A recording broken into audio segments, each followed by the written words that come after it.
Dentro de la industria de la celulosa vamos a encontrar también materiales alternativos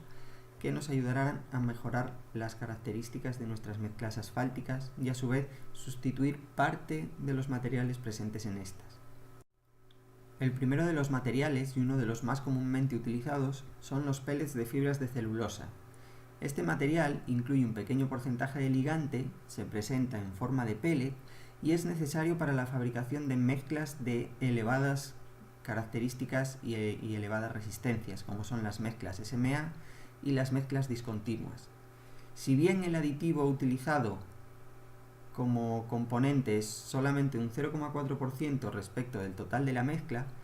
este componente, estas pellets de fibras de celulosa, son fundamentales para incrementar la cantidad de ligante de la mezcla,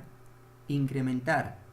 la resistencia de la misma y a su vez reducir la presencia tanto de fatiga como de agüellamiento. Otro material que nos vamos a encontrar son las cenizas de incineración que se encuentran en las calderas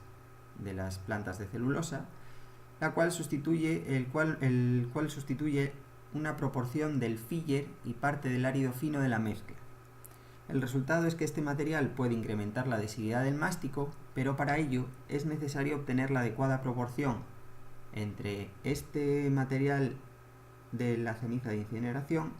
y el ligante presente en la mezcla, ya que un exceso o defecto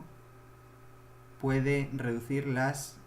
características iniciales que tenía nuestra mezcla asfáltica. Y por último nos podemos encontrar los dregs y grits, que son unos lodos procedentes de la caustificación de la celulosa, los cuales para su utilización es necesario un secado previo al uso. Una vez que este material está secado y puede ser clasificado, se puede incluir dentro de la mezcla también como sustitución del filler de aportación.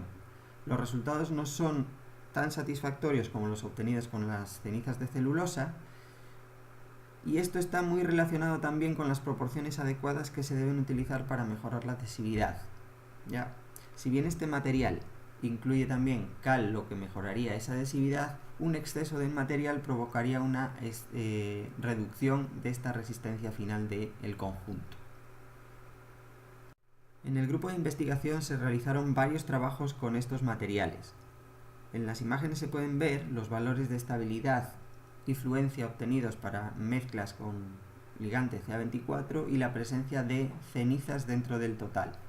Como se ve, en función de las distintas proporciones que se pueden añadir de ceniza y de ligante, se obtienen diferentes resistencias, por lo cual es fundamental hacer el cálculo previo de las concentraciones críticas y volumétricas que necesita cada material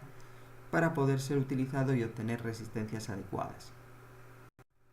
Otro de los ensayos realizados en estas investigaciones es el análisis del efecto del envejecimiento y la sensibilidad térmica que tienen estas mezclas con cenizas de celulosa en este caso,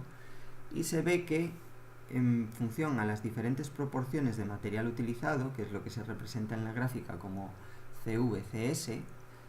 los resultados obtenidos varían de manera sensible. Por lo tanto, esa adecuada proporción, que en nuestro caso está entre 0,75 y 1, obtiene resultados adecuados y comparables a los de una mezcla convencional, lo cual nos indica que, por un lado, mejora en ciertos aspectos el comportamiento de una mezcla tradicional y por otro reduce también la sensibilidad respecto a las variaciones de temperatura.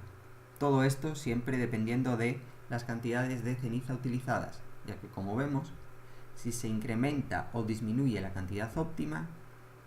los resultados obtenidos son muy variables y distintos a lo esperable.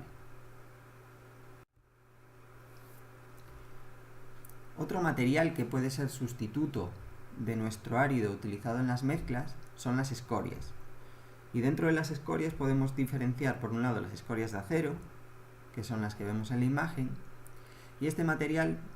es obtenido a través de los desechos de producción de aceros y puede ser utilizado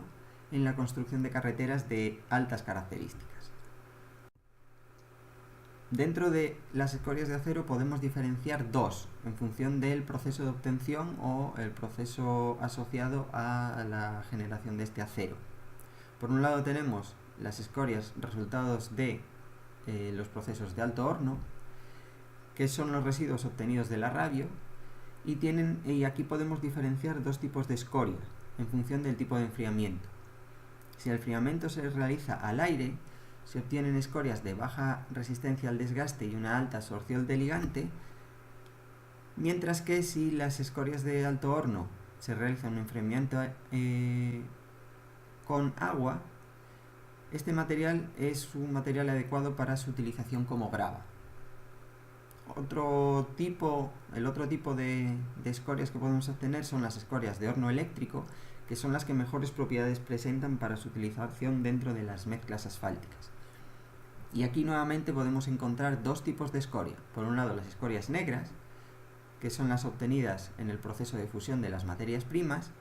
y presentan un buen comportamiento de desgaste, una alta rigidez y una buena resistencia a la fatiga. Estas escorias presentan una elevada densidad y su mejor comportamiento se presenta cuando son utilizadas como árido grueso. Por otro lado, tenemos las escorias blancas, que proceden del proceso de afino. Sin embargo, las resistencias no son tan adecuadas como las escorias negras, por lo cual su utilización se limita a caminos de bajo volumen y baja intensidad de tránsito. Como vimos, la utilización de escorias de acero presenta buenos resultados. Es por ello que se han realizado a su vez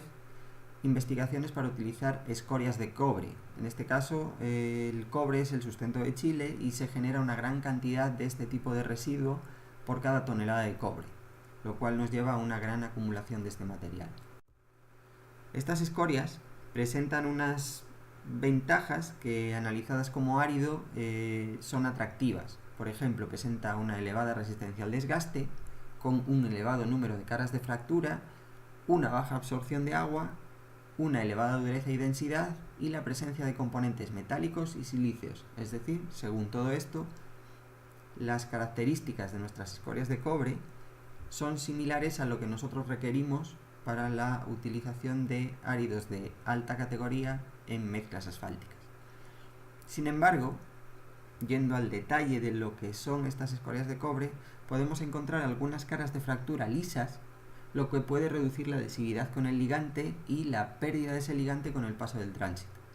Y además, el material fino es poco adhesivo por la presencia de esas caras finas y parte de los bordes redondeados. Por lo tanto, se recomienda su utilización como sustituto de tamaños gruesos de árido, y los tamaños finos deberían tratar de incluirse en las menores cantidades posibles. En esta diapositiva se presentan los resultados de algunos proyectos realizados en nuestro grupo de investigación, donde se presenta tanto la resistencia a la tracción indirecta como la relación entre la sensibilidad al agua y la comparativa entre las diferentes combinaciones, en este caso mezcladas con RAP.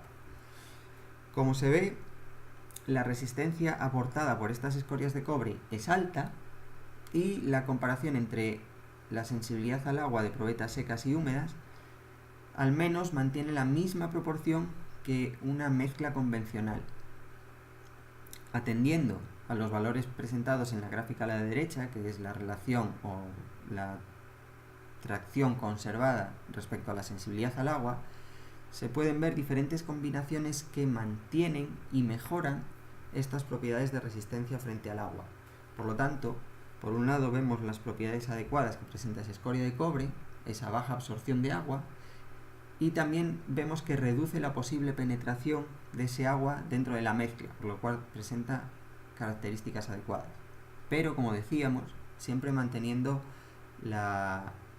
restricción de utilizar en lo posible la mayor cantidad de tamaño grueso de escoria de cobre en vez de tamaño fino. Otros ensayos realizados frente a la capacidad de mantener esa adhesividad que se podría ver reducida por esas caras de fractura, los ensayos determinaron que si esas proporciones de escoria de cobre son elevadas en los tamaños gruesos, las pérdidas de adhesividad se mantienen igual al menos que en las mezclas convencionales, lo cual es un buen indicativo del comportamiento que tiene este material. En la imagen se pueden ver las comparativas de diferentes combinaciones, tanto para periodos de envejecimiento, que es lo que representa la gráfica de la izquierda, diferentes periodos de envejecimiento que representarían el tiempo que ha sido utilizado el material y la vida útil que puede representar, o la sensibilidad que tiene a los diferentes cambios de temperatura el material frente a las diferentes zonas climáticas que pueden presentarse. Y por último, mostrar también resultados obtenidos frente a resistencia a fatiga o resistencia al aguayamiento de mezclas que incluyen este tipo de material, donde se puede ver que la influencia que tiene la escoria de cobre es positiva en estas mezclas. Por un lado, en la resistencia a fatiga, hace que el incremento de cargas o deformaciones sea menos sensible en la mezcla, a diferencia de una mezcla convencional, y a su vez la resistencia al aguayamiento mejora, lo cual reduce la huella formada en la superficie de la carretera cuando se analiza ese efecto del aguayamiento en condiciones desfavorables de humedad y elevada temperatura. Con esto damos por finalizado el módulo 2, dándole gracias por su atención y esperando que el PowerPoint o la presentación sea de su utilidad para poder responder los cuestionarios y el test presentado al final de este módulo.